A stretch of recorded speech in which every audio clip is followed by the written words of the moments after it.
काजू कतली करण्यासाठी आपण 300 ग्रॅम काजू घेतलेले आहे। काजू आपण मिक्सर मध्ये बारीक पावडर करून घेऊया। जर जाडसर पावडर असेल तर ती आपण चाळून घेऊया।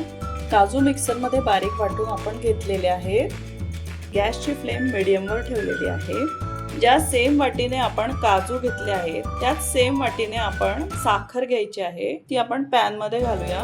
म्हणजे आपण 300 ग्रॅम काजू घेतलेले आहेत, 300 ग्रॅम साखर घेतलेली आहे। यामध्ये आपण 150 ग्रॅम पाणी ऍड करू।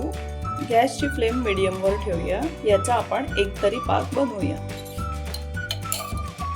एकतरी पाक छान बनलेला आहे। आपण यामध्ये 1 चमचा देशी गाईचं तूप घालूया। आता पाकामध्ये काजू पावडर ऍड करूया। गॅसची फ्लेम मीडियम वरच ठेवलेली आहे। सगळं व्यवस्थित मिक्स करूया। 4 ते 5 मिनिट आपण याला व्यवस्थित शिजवूया। सतत हलवत राहूया आणि जोपर्यंत कन्सिस्टन्सी थोडीशी थिक होत नाही तोपर्यंत आपण याला शिजवून घेऊया। मिश्रणाची कन्सिस्टन्सी बरोबर आहे हे चेक करण्यासाठी आपण वाटीवर 1 थेंब मिश्रणाचा घालून बघूया। थंड झाल्यावर याचा व्यवस्थित गोळा बनला की आपण गॅसची फ्लेम ऑफ करून टाकूया।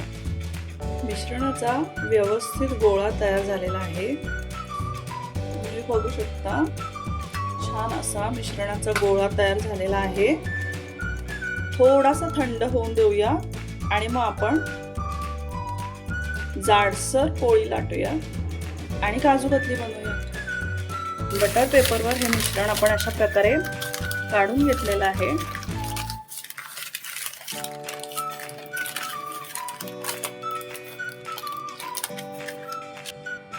थोडं थंड झालं की आपण याला लाटून घेऊया। याला आपण थोडंसं जाडसरच असं आपण याला लाटून घेऊया। चारही बाजू अशा प्रकारे कट केल्यामुळे व्यवस्थित चौकोन तयार होतो।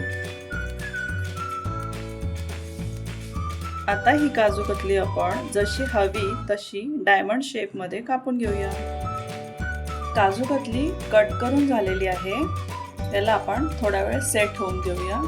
थंड झालं की आपण याला प्लेट मध्ये काढून घेऊया। काजू कतलीला अशा प्रकारे सिल्वर पेपरने आपण सजावट करू शकतो।